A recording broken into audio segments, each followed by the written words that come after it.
and welcome to another edition of Warren is Off the Clock. Edition number 70. Yes, I have a face cloth, what do they call it? A body rag?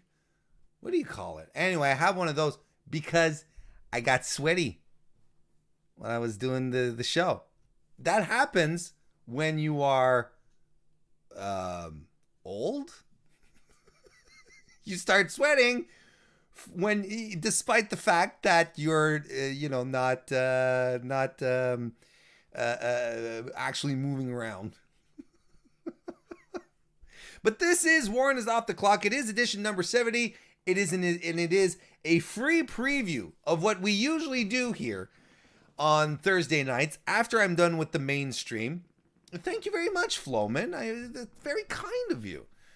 I do have it. My hair is very luscious. I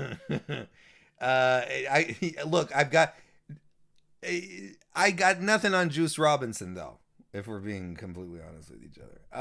But this is what we do Thursday nights on the post stream. After I'm done on the MrWarrenHayes show podcast recording, we head on over here, chat with the patrons who support the MrWarrenHayes show on a monthly basis, which I always appreciate, and we chat. We have some discussions regarding wrestling, all sorts of different discussions week after week. And this week, since we're on the cusp of a big AEW pay-per-view this Sunday, Revolution, lots of big things happening there. I don't know if you heard. I figured, why don't tonight we gather around and talk about that, what we're excited for, what we're less excited for. Let's, talk about who we think is going to be the signing, the big signing that we're talking about. So, so if you're joining us and you're not a patron right now, please feel free to drop your own ideas and thoughts in the chat. I will read them out, not a problem. There's no super chats. There's no stuff like that during the post stream. We just sit around, we interact, we chat. It's a good time.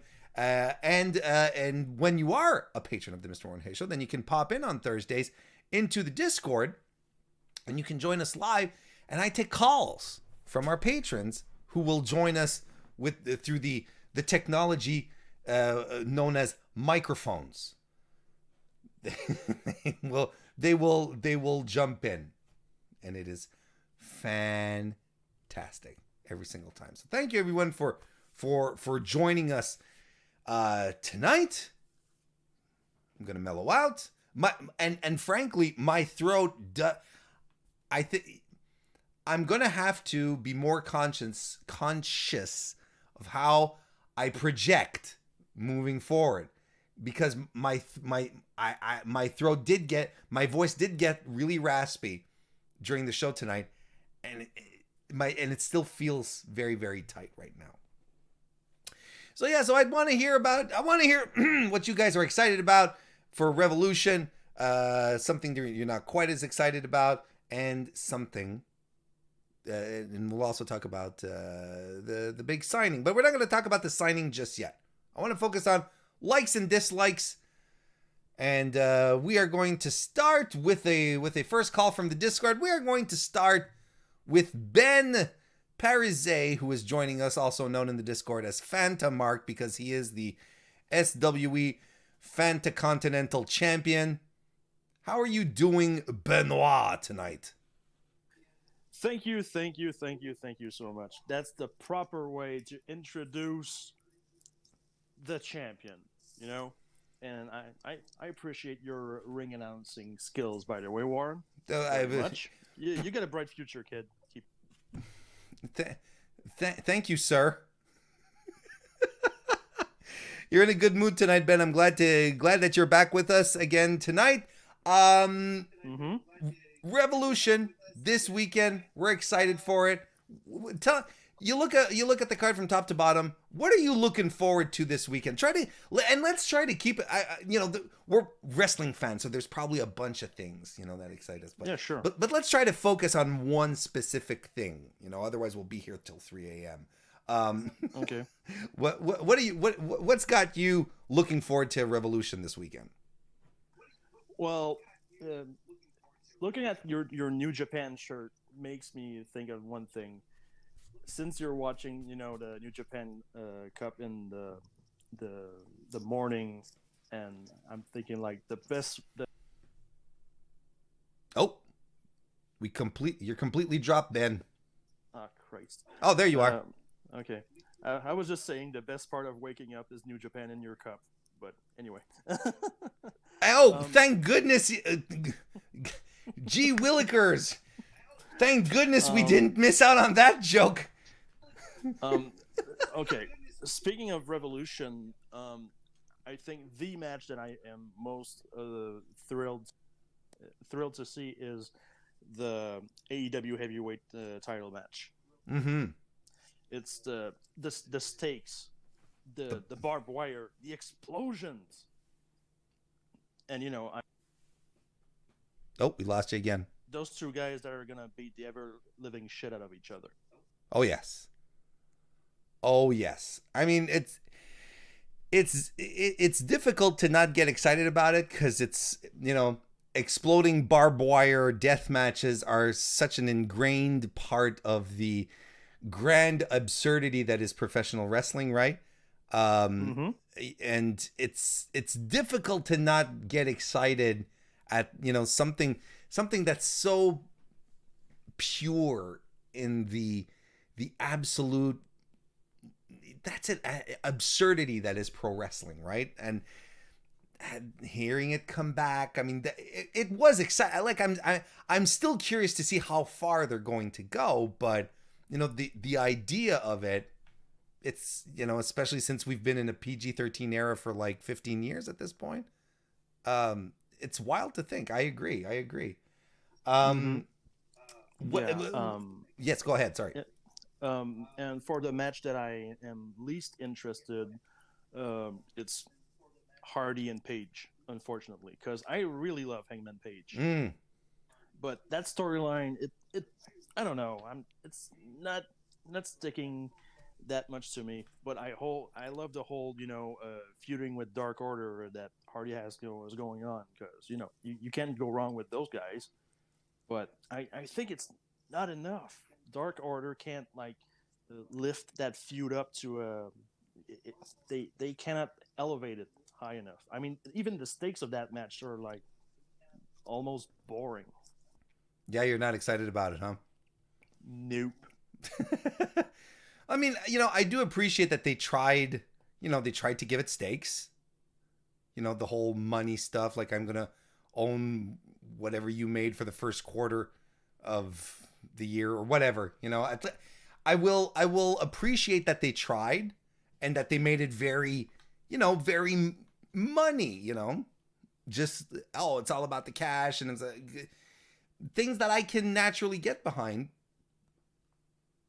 But yeah, I'm kind of with you. I think, I've said it multiple times. I think the Matt Hardy feud is beneath Hangman Page. I think he should be on bigger. He should be frying bigger fish, quite frankly. Oh, absolutely.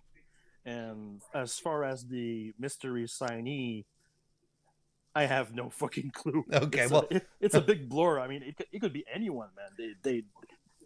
AEW is known to give us quite a few surprises, so I'm even more hyped than before of seeing this. Well, we'll see. We'll definitely see what happens as far as that goes. Thank you very much, Ben. I appreciate it. You're welcome. We got a bunch of people in the chat too. We've got 5th generation Carney Joseph with it, who's with us. I said hello to Floman earlier. Carlos is here as well. AK Germany 96, good to see you. Evan Wright as well. William Davis, DGMC is here.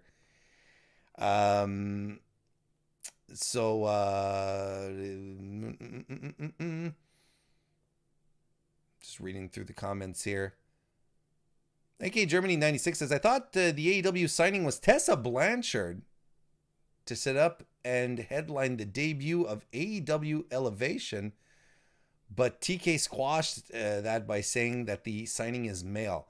That's very, very interesting.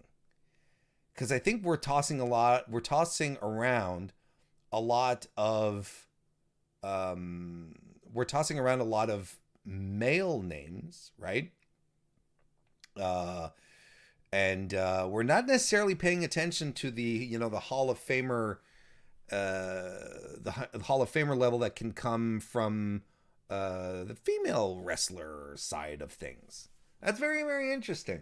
In that aspect, I'm thinking Jazz, who came out of retirement, worked some matches in Impact. I don't know if she's a full-time signee, but I mean, these days with the forbidden doors being open everywhere, people can go anywhere they want. And Jazz is has a bona fide Hall of Fame career. Like there's no question about it. Floman says it's Christian debuting at Revolution. He's calling it. It seems to be the popular opinion as well. It seems to be that as well. So yeah, there's a lot of that going around. Trends Day Sean is here. Good to see you.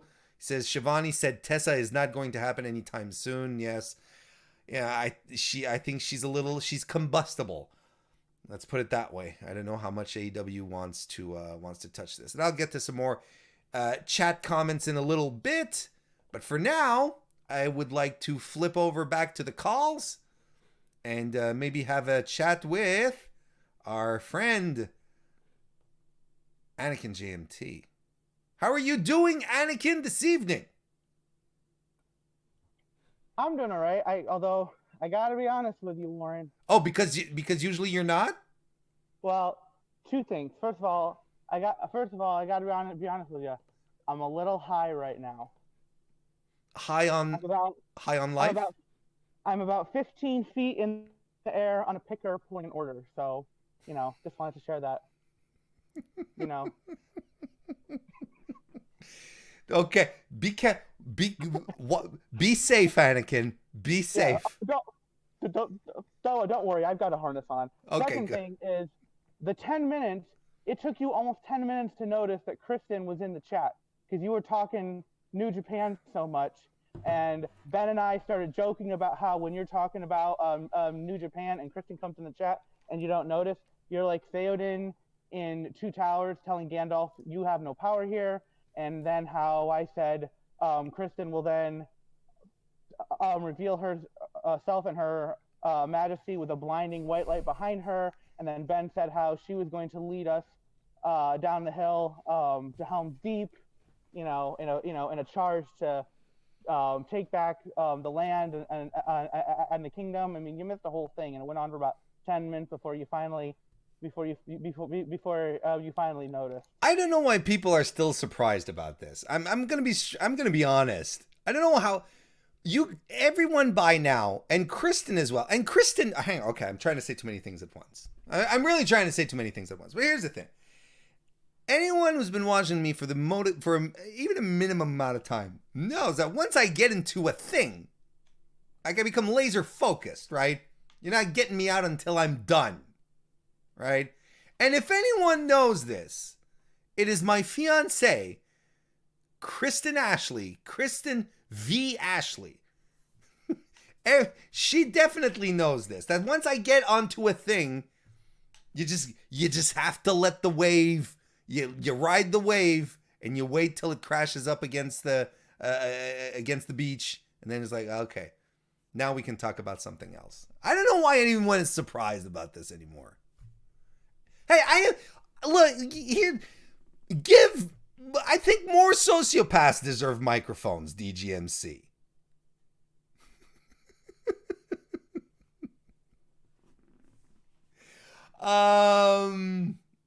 But yes, it was, that's just how things go. But Anakin, thank you for pointing out all my faults. Now let's talk about no problem. Revolution. Make sure you check the Discord real quick for the picture I just posted of just exactly how high I am. Oh, okay. Let me see here. Yeah, that's pretty. Yeah, you seem. I think I might. Why don't you start? Tell us about your predictions, and I might share this with the viewing audience right now, if you don't mind. Would that be okay? I don't care. Go for it. So who do you think, Anakin? Well, not who do you think. What's got you excited for AEW Revolution this weekend? I mean, I guess the thing I'm most excited for is the death match between Omega and Moxley, and not necessarily.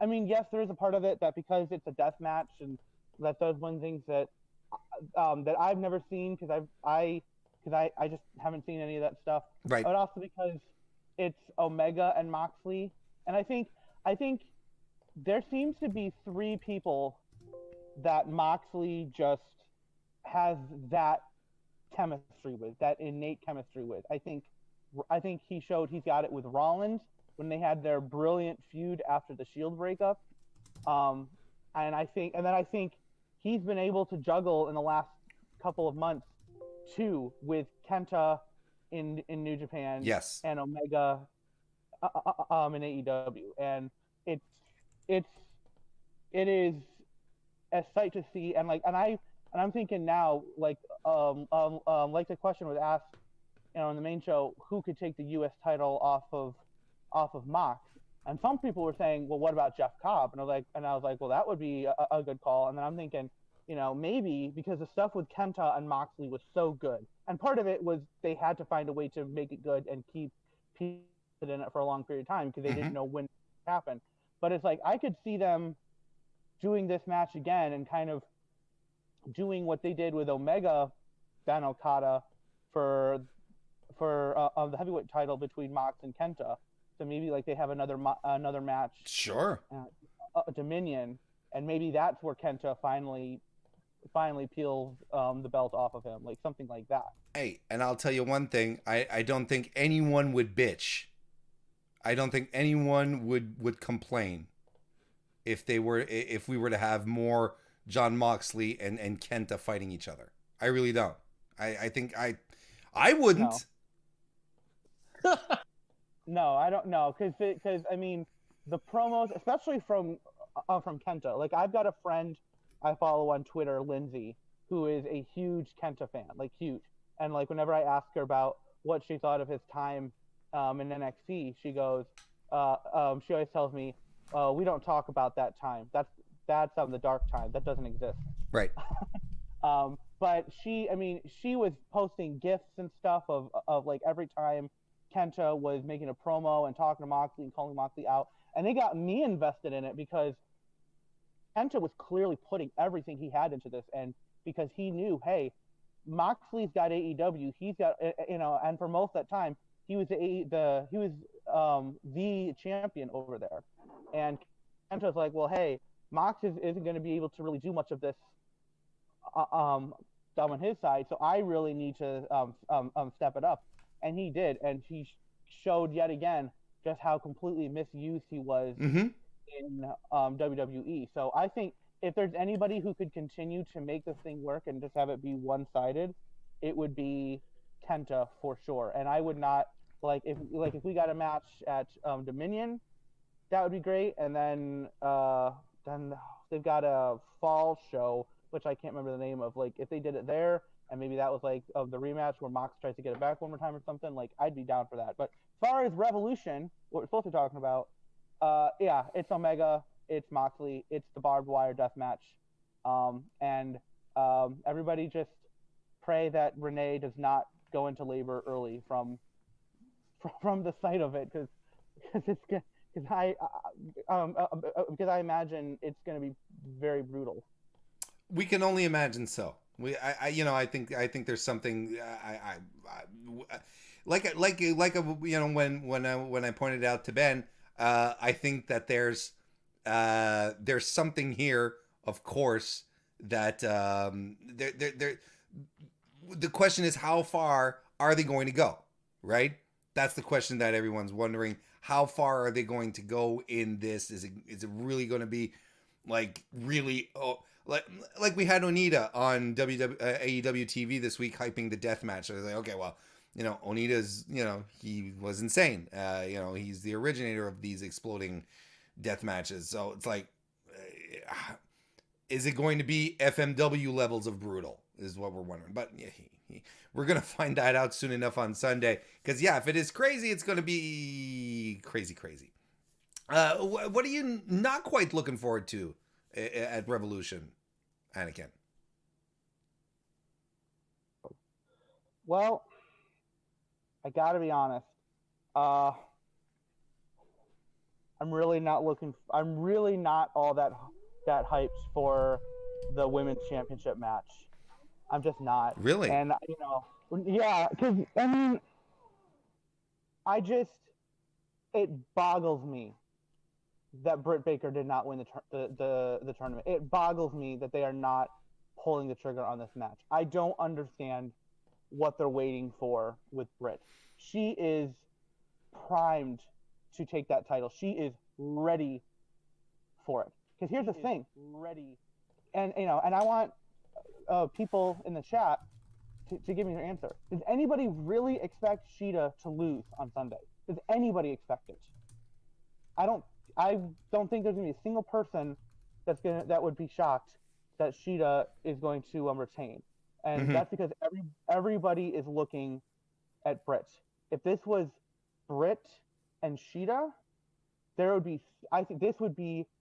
so much more hype and excitement for this match because it's a thing where you could have a repeat of Moxley and Kenta going back to there where everybody is so sure Britt's going to take the title and then but who knows?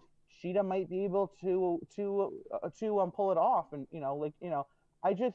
I don't understand why the hesitation in putting Britt there. Like, are they waiting until Double or Nothing, which is a much bigger show?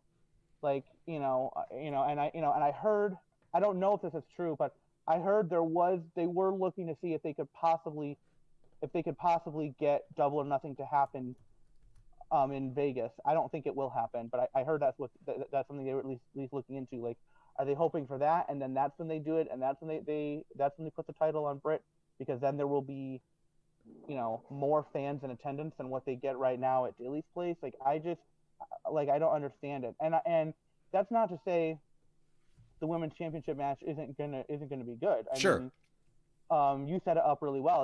It's gonna be a Joshi strong style match. Which would be awesome. And then we are getting a really, really good women's tag team match, with Britt and, assuming Reba is not clear to go, a mystery partner against Thunder Rosa and Rio. And that sounds like an incredible match. That sounds really good. But you can't tell me that's a more exciting match for Britt Baker to be in than facing Shida for the title. I just I get if there are people that are excited about the match, and I'm happy for them. For me personally, I am just not as invested in it as I would be. Well, I've said it. I think that I also think it's weird that they're not pulling the trigger on the Britt Baker championship run. I think. There's one thing. There's an argument to be made in, wait for the perfect moment. Sometimes in wrestling you can draw things out and it'll become interesting. But at some point, at the same time, you're like, if you wait too long, you might just miss the sweet spot. And I really thought that after she defeated Thunder Rosa, I was like, there we go. This is where we're at. The rocket has been strapped. Here we go, folks. Championship material, Britt Baker, here she comes, but it's getting cut down here. And Anakin, real quickly, who do you think is going to be the mystery signing this weekend? Depends on if it's somebody who is in a Hall of Fame or somebody who should be in a Hall of Fame, because there still seems to be confusion over that. If it's somebody who is in a Hall of Fame, I think Kurt Angle is the smartest choice. He's the one that would make the most sense, especially considering the dud of a final match that he had with the best heel in the business, as Evan likes Jay to White. say. Oh, sorry. No, Baron Corbin. Come on now. But if it's Hall of Fame worthy, I don't really know who it is, but I got to be honest. Ever since I had this idea in my head, I want it to be Stevie Richards, so that Big Show can then turn on him, because Big Show is still mad about Stevie V. Richards taking his spot in the No Mercy video game way back when, and how and now there's so many people that think the WrestleMania 2000 main event was Triple H, Brock, Mick Foley, and Stevie Richards instead of Big Show, and Big Show's never forgiven him for that. That's what I would like. Wrestlers have Wrestlers have feuded over weirder situations, that's for sure. Thank you very much, Anakin. Thank you very much for your thoughts, Anakin. I appreciate them. Let's go into the chat for a little bit. Let's see here. William Davis here says, could skip the Miro Sabian versus Cassidy Chucky match. Feels better suited to the pre-show than the women's tag, especially if there's a surprise partner planned for Britt. That is an excellent point. I'm not stoked about that tag match, and I completely agree. Especially coming off the tournament, it'd make sense for the women to be higher up on the card, and especially if there's a mystery partner, there's that element of surprise to it. Yeah, I agree. Maybe it's not too late to switch things around. Let's see here. DGMC, as far as his signing goes, he says, it's obviously Charles Barkley, guys. And here's another thing, right? We're all thinking, did Paul White say that it was a Hall of Famer, a wrestling Hall of Famer, potential Hall of Famer? Did he say that? Because I don't think so. So there might be a little something here that we're jumping to a bunch of conclusions here. We don't know.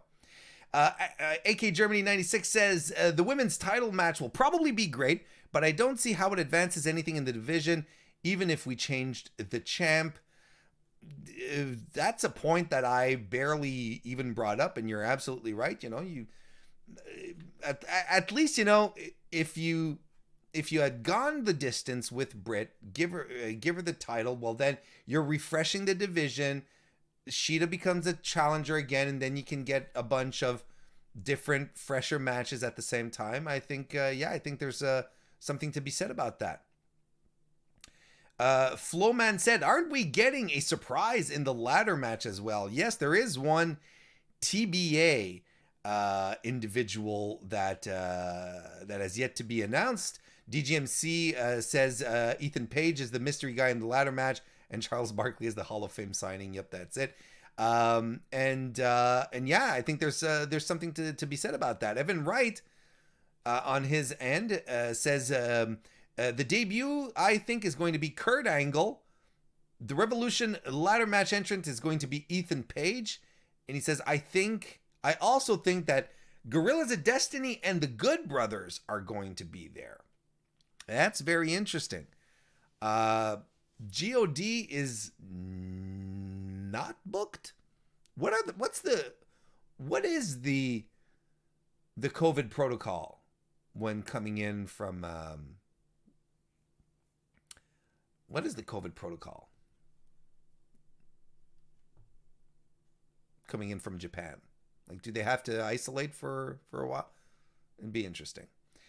We've got some great comments here, folks. I appreciate all of this. Floman says that he'd pop for Ethan Page in the ladder match. It feels like a safe bet, right?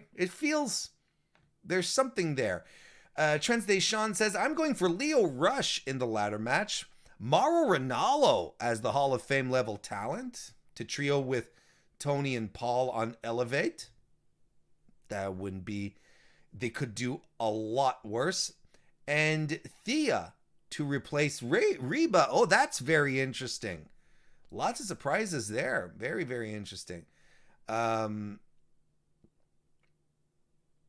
Yes, then we talked about the fact that I'm a sociopath with a microphone. Thank you, everyone.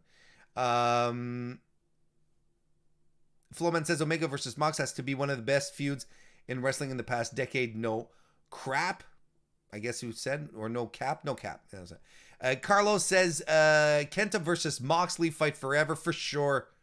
For sure. We love ourselves some Kenta. We love ourselves some John Moxley. Andrew Ardeezy is here. Good to see you. He says, I read it somewhere. Shida wanted with Rio to give her a big moment. I think Britt is up next, though. It has the same trajectory as Mox and Omega, in my opinion. And here's the thing. Rio Mizunami recently said that she was seriously contemplating retiring from wrestling. She was on the verge of just hanging it up and being like, you know what? Sayonara, motherfuckers, I'm done here. But then she gets the call from AEW and she's like, well, okay, let's keep this going. So, I mean, she's so talented, and it's crazy that she hasn't, that her career hasn't exploded, but like it is at this point. Like right now, she's at a very, very high point as far as her international career goes. So that's really interesting. You know what else is interesting? The thoughts of our friend J.K. Schwal, who is also in the Discord on the call. J.K., how are you doing tonight, sir? I mean, there's absolutely no pressure on me to disappoint now if my thoughts are so interesting.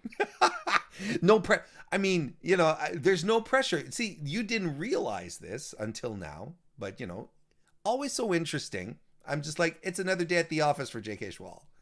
How's the puppy, by the way? J.K. Schwal, for those of you who are joining us for the first time, has adopted a 2-month-old puppy, a golden retriever, absolutely fucking adorable dog.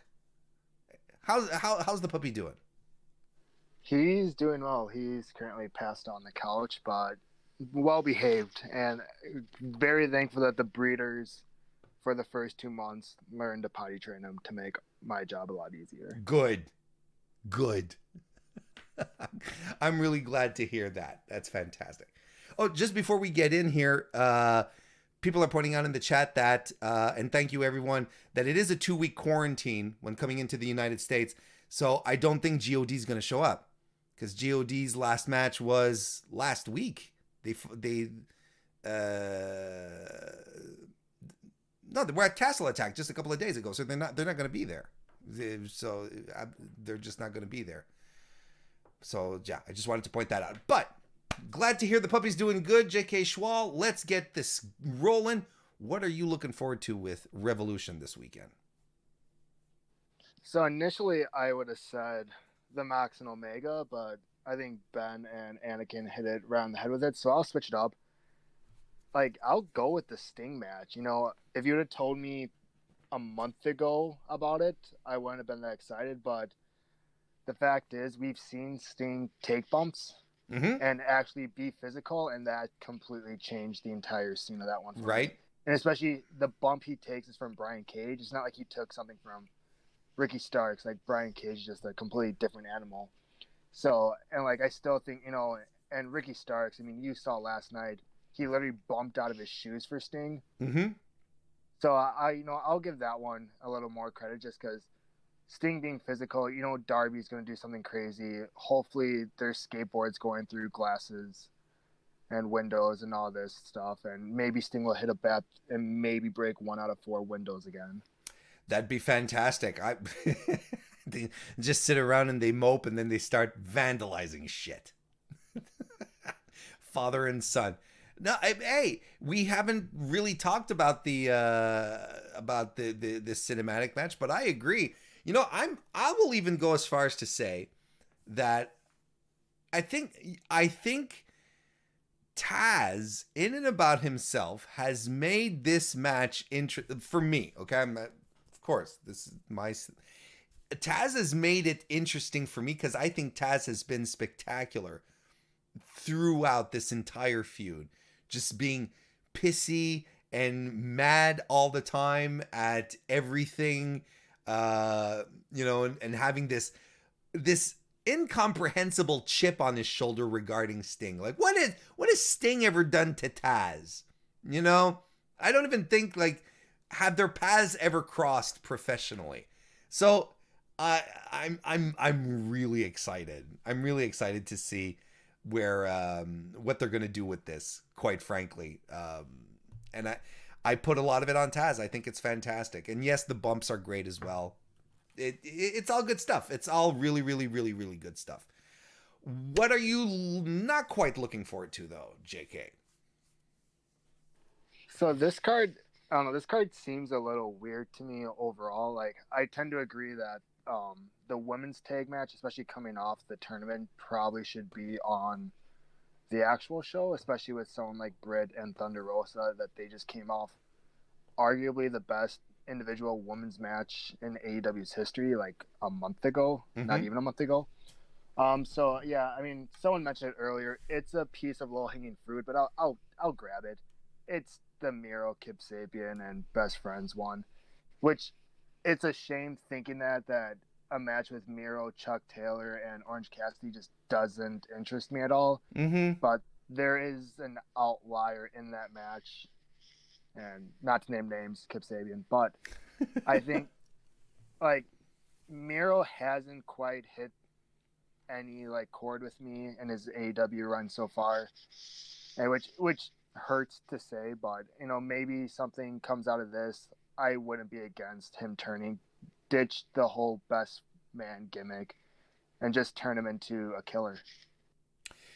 I mean, here's the dichotomy with Miro, if you ask me. You know, when he was a killer as Rusev, you know, when he was supposed to be a Russian, you know, the tank and all that, he was super credible. But I think what got him over with the fan base was his absolutely natural charisma.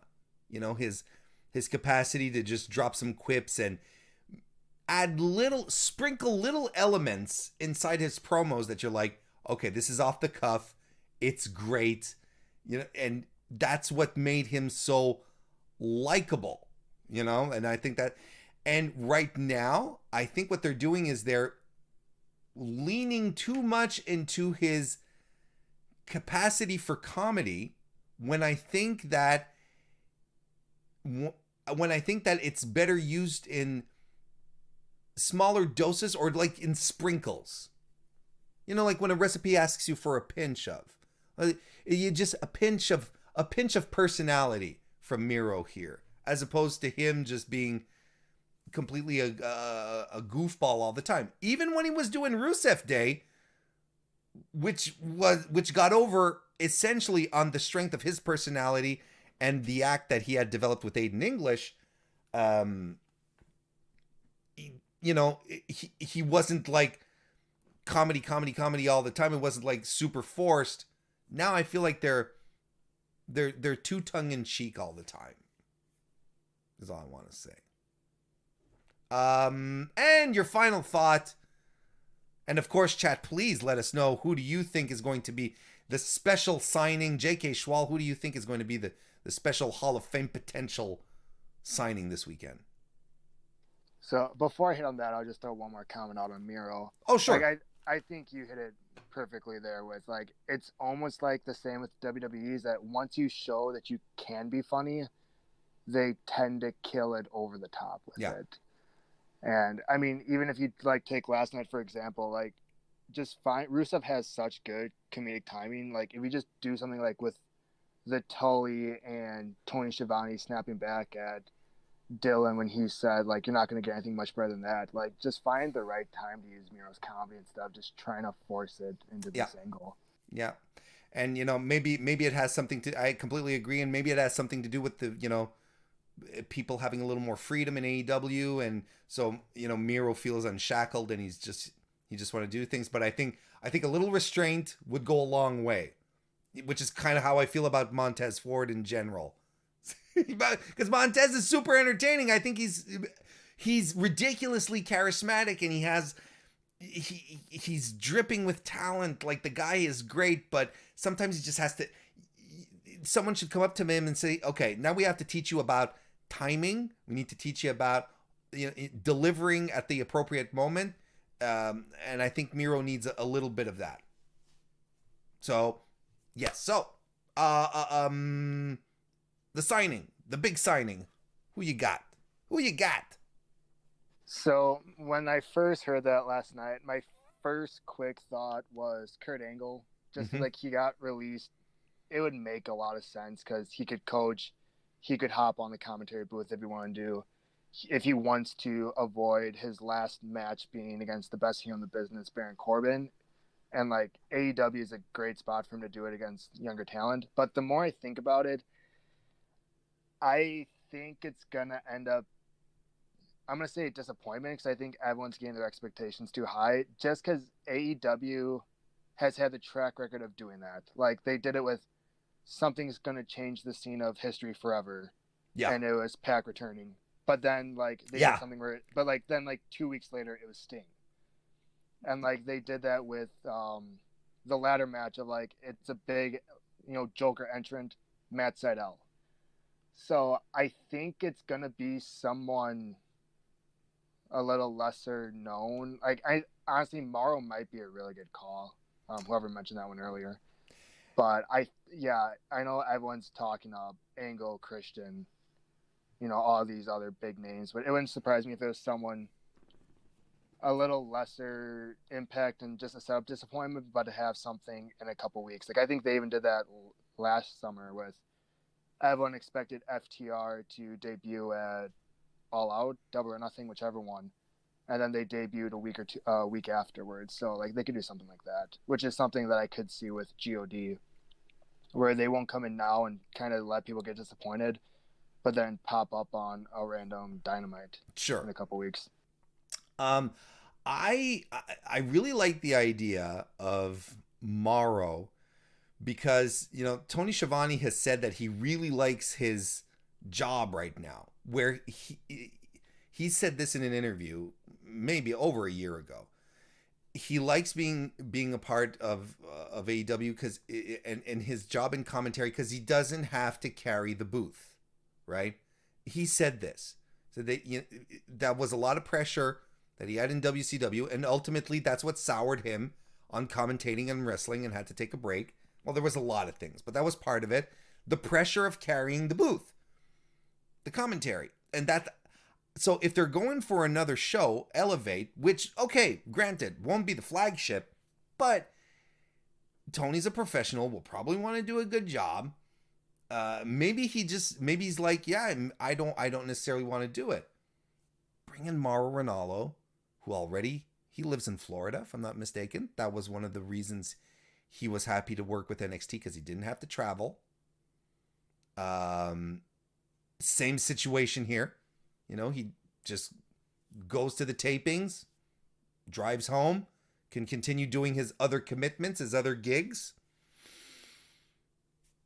The more I think about it, the more that would make sense. Paul White, and bringing in Paul White, who will be part of the Elevate commentary team, bringing in someone. Wouldn't it make sense for him to bring in someone associated with his show? The more I think about it, the more I think the Mauro Ranallo thing is starting to make sense. I still have my money on Raven. What about Raven? Thank you very much, J.K. Schwal. I appreciate your comments again.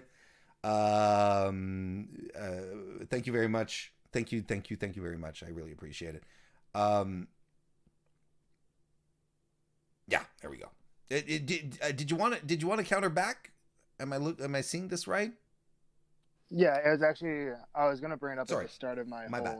thing. Go after Anakin, but I kind of forgot. So I hadn't seen the Rebel, Rebo, whichever one, being potentially out for this one, and so I'm gonna throw this out there: keep kayfabe alive. Let Britt Baker have a conspiracy against her that no one wants to be her partner. Give me Tony Schiavone in the ring as her partner. Sweet justice. Her her ultimate friend comes to the rescue. That is absolutely fantastic. Absolutely fantastic. Thank you very much for that. Let's take a look at the chat here. What do we got going?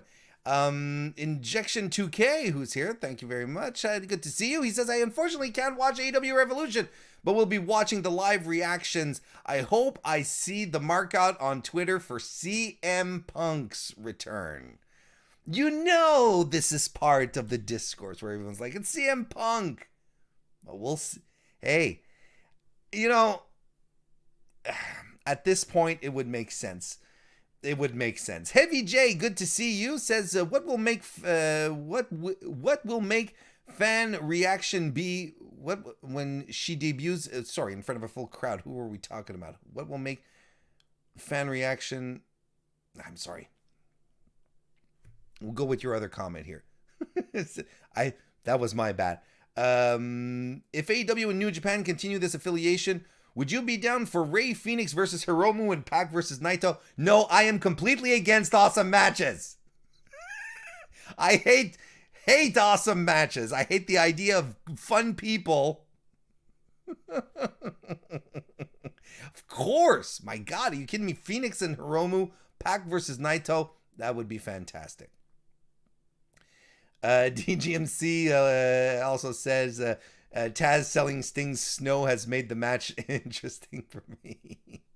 Anakin also added in the chat, Sting taking bumps again speaks to how much medicine has advanced in the last decade. Sting, Christian, Edge, Daniel Bryan all had to retire due to injuries and are all back and good to go. Absolutely.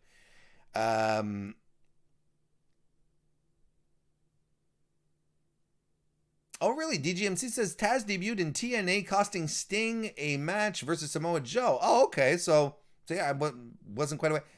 My TNA Impact history is a little sketchy. Will not lie. Let's see here. Anakin says, I still think Miro and New Japan would have been fantastic. They love themselves. A good guy, Gene Haas over there. Floman says, please tell me I'm not the only one dreading this tag team battle royal. I'm getting tired of all these battle royales. I'll tell you this. AEW has done, well, first of all, they seem to have dumped at least for this one, the casino concept, right? They're not like, everyone's not coming in like in according to suits. It's more like a Royal Rumble, I think.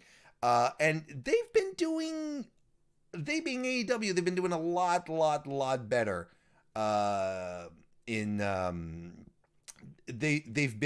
been so much better in producing battle royals. They've really improved as opposed to the first few ones that they do on AEW. And they were very messy.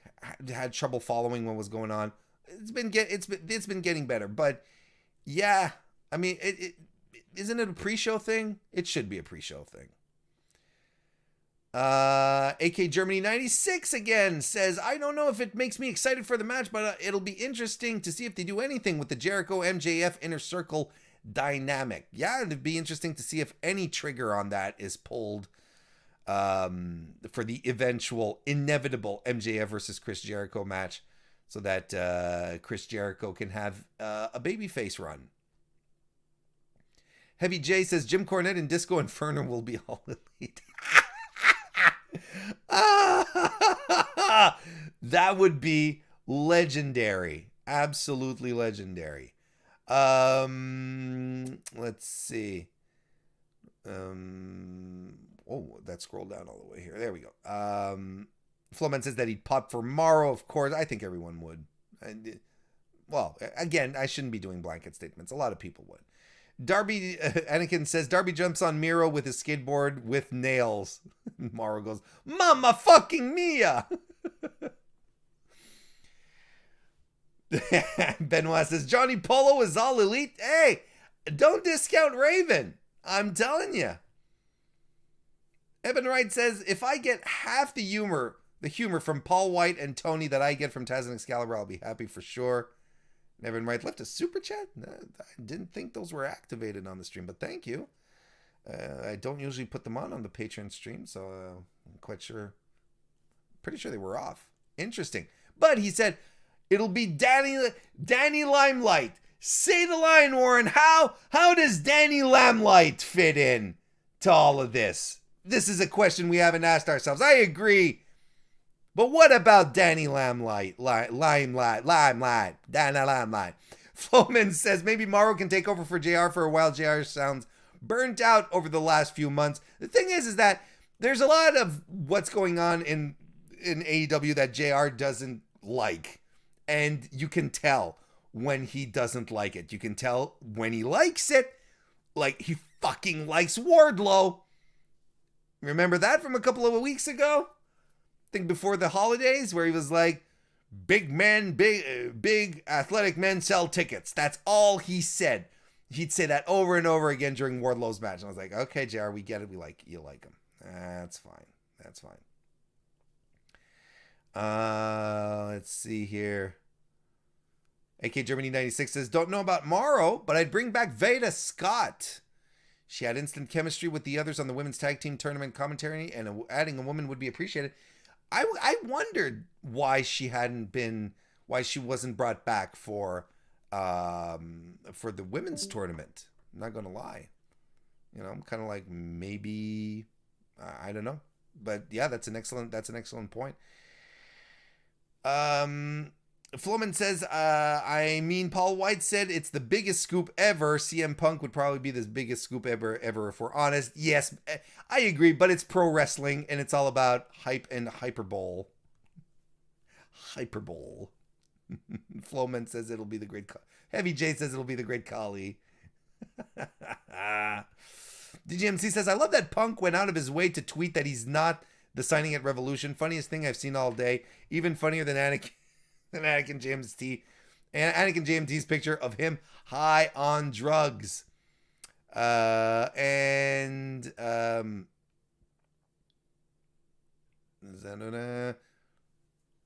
we go. And Evan Wright says, what if the ladder match entrant is Jacob Fatu? What if it's Austin Aries? What if it's low key?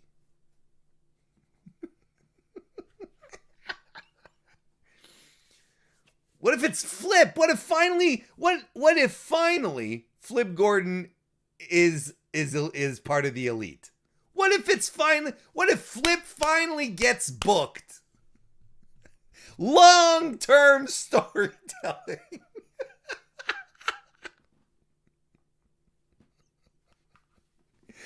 Oh, I've just cursed it all, haven't I? Oh, what if it's Mama Buck? She's coming in to get vengeance for Papa Buck. Folks, we are going to wrap this one up. This edition of Off the Clock. Look, listen. Yes, this is what we do on post shows every Thursday. If you're a patron, you have access to the post stream where I sit around and I chat with you guys. It's something that I had started here on the Patreon because I pack my show, and I as much as and sometimes I'm like, look at all these people here on the show at the podcast live, but I want to go through my topics, and I don't take as much time to speak with people and get some real interaction. So that's what the post show is for. So if you guys want to hang out after the post show, come and join our regulars in the Discord, like Anakin, JK Schwal, Ben, Aaron Entertainment sometimes also shows up. We've got our regulars. If you want to come in and join us on a weekly basis, become a patron of the MrWarrenHayes show at the Power Pal tier. You'll have access to this every Thursday. You can also access on Saturday, but we're not live on Saturday. So that's essentially it. And yes, we open up a YouTube, a private YouTube link. You guys pop in. We start sharing everything. We start talking. It's chill. I take my hat off. You can look at my hair, and sometimes we even go off on very weird tangents. It's a good time. So if you feel up to it, and if you'd like to join us in on that, and plus it's a nice little way to support the show. I'm not gonna lie, but regardless, I do hope that you enjoyed joining us tonight on the on this free preview of Warren is Off the Clock. Hope you enjoyed it. I certainly did. Having a whole bunch of people here tonight was a lot of fun. Thank you all so much. Remember, Saturday morning, 11 a.m., AEW Revolution predictions. And I'll be back with the slate tomorrow on Friday regardless. So enjoy the rest of your night, everyone. Enjoy the rest of your week. Enjoy all the wrestling you can. Thank you for showing up. See you next time.